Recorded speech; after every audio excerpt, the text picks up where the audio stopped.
fourth graders. It's Kelly here at the Nature Center, missing all of you. Normally I would be coming to see you to talk about fossils. You're starting your unit in the classroom about that. It's a little different this year, so we're going to do it by video, but pretty soon everything will be back to normal. But until then, we're going to do our unit. I'm going to read you a story. This is one we do every year. It's called Fossils Tell of Long Ago. And it'll give you an idea about how fossils are formed, where you can find them, and then the scientists or the paleontologists that study them. So we'll go through that, and then I'm going to show you some of the fossils that I have here at the Nature Center, and I'll give you a description of them, and then I'm going to bring them to school so you can actually touch and feel them and check them out there. And then after we do that, we're going to do an activity where you become the paleontologist and you get to dig some fossils out of the rock, and we're going to see how gentle and precise you can be to get those fossils out. And that'll be a fun activity too. So we're going to do it a little bit different, but that's okay. So I'm going to read you the story here in just a little bit, and then we'll check out the fossils. Hope you're having a great first month at school, and we'll see you soon. Today we're going to read Fossils Tell of Long Ago by Alec Key.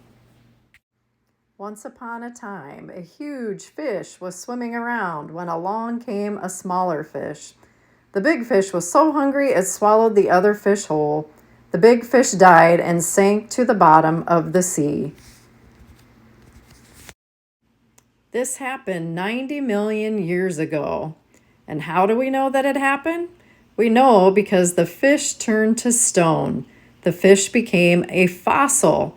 A plant or animal that has turned to stone is called a fossil. Scientists can tell how old stones are. They could tell how old the fish fossil was. How did the fish become a fossil? Most animals and plants do not become fossils when they die. Some rot. Pew, you can see them saying in the picture.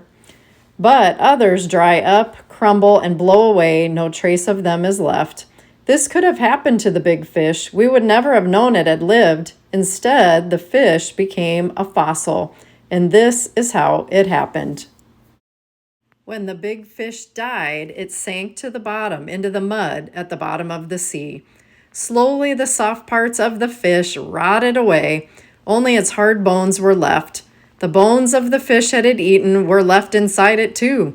The skeleton of the fish lay buried and protected deep in the mud. Thousands of years went by. More layers of mud covered the fish. Tons and tons of mud piled up. After a long time, the surface of the earth changed. The sea where the fish was buried dried out. The weight of the layers of mud pressed down. Slowly, the mud turned to rock. As that happened, groundwater seeped through the changing layers of mud. Minerals were dissolved in the water. The water seeped into all the tiny holes in the fish bones. The minerals in the water were left behind in the fish bones, and after a very long time, the bones turned to stone. The fish was a fossil. Some fossils, like the fish, are actual parts of plants or animals that have turned to stone. Sometimes a fossil is only an imprint of a plant or animal. Millions of years ago, a leaf fell off a fern-like plant. It dropped onto the swampy forest soil, which is called peat. The leaf rotted away, but it left the mark of its shape in the peat. The peat with the imprint of the leaf hardened. It became a rock called coal, and coal is also a fossil too. These are dinosaur tracks. They were made in fresh mud 115 million years ago. Sand filled the dinosaurs' footprints in the mud. The sand hardened into a rock called sandstone. Millions of years later, fossil hunters dug through the rock. They found the fossil tracks, exact imprints of the dinosaur's foot. And they're saying that footprint is Iguanodon, and they could tell that he walked on 2 feet. Not all fossils, though, are found in stone. Some are actually found in the frozen ground of the Arctic. This ancient mammoth was a kind of elephant. It froze to death thousands of years ago in the cold. The grass it had been eating was still in its mouth. This famous mammoth was found accidentally in 1901 in Siberia. Scientists actually found pounds of grass and mass in its stomach. Millions of years ago, a fly was caught in the sticky sap of a tree. The sap hardened and became a fossil called amber. Amber looks like yellow glass. The fly was perfectly preserved in the amber.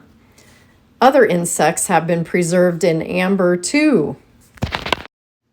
We have learned many things from the fish, the fern, the fly, and the dinosaur tracks. Fossils tell us about the past.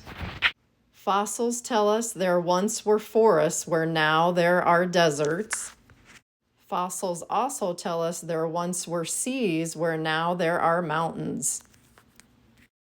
Many lands that are cold today were once warm. We find fossils of tropical plants in very cold places. Fossils tell us about strange creatures that lived on Earth long ago. No such creatures are alive today. They have all died out, and we say they are extinct. Some fossils are found by scientists who dig for them. We call them paleontologists, and you're going to get to be one of those today. How would you like to make a fossil? Not a 1,000,000-year-old fossil. How about a 1-minute-old fossil? Make a clay imprint of your hand. First you take some clay, then you flatten it out, press your hand in the clay, then lift your hand away. The imprint shows what your hand is like, the way a dinosaur's track shows us what its foot was like. Suppose when it dried out, you buried your clay imprint. Suppose 1,000,000 years from now, somebody found it. Your imprint would be as hard as stone. It would be a fossil of your hand. It would tell the finder something about you. It would tell something about life on Earth 1,000,000 years earlier. It says, I hereby bury you, fossil. Here lie 2 fossils. And if somebody found them, they would know something about me, how big I am and how many fingers I have. And then the little sister says that I go to school and I take dance lessons and play the piano and sing and read books and love avocados. Ha ha ha. Yeah, you probably wouldn't know that from your handprint, but we would know certain things. Every time someone finds a fossil, we learn more about life on Earth long ago. Someday you may find a fossil, one that is millions and millions of years old. You may discover something no one knows today.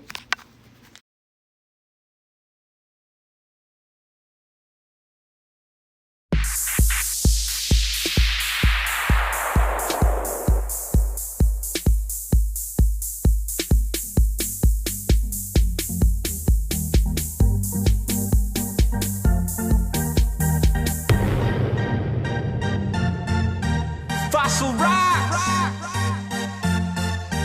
Yeah. Woo. You dig? Fossil rocks are in the ground tonight. They've been down there for a really long time. Yeah. They contain the history of life. Woo. They've been down there for a really long time. Clap. Fossil rocks are in the ground tonight. They've been down there for a really long time. Say the shit. They are literally on the ground. Yeah. Take your hammer out and Break that.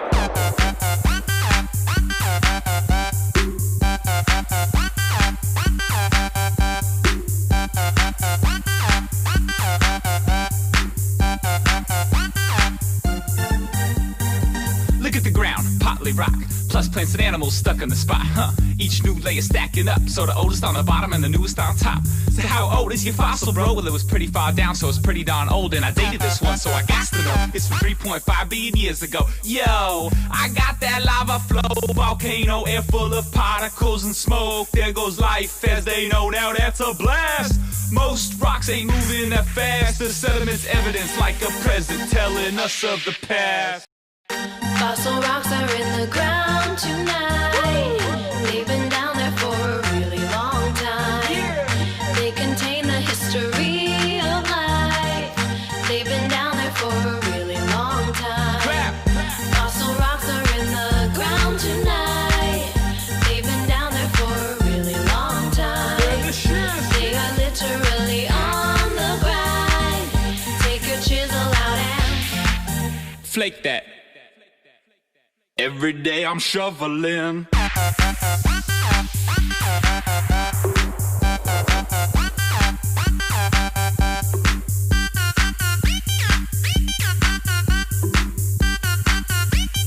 Brushing them, brush it off.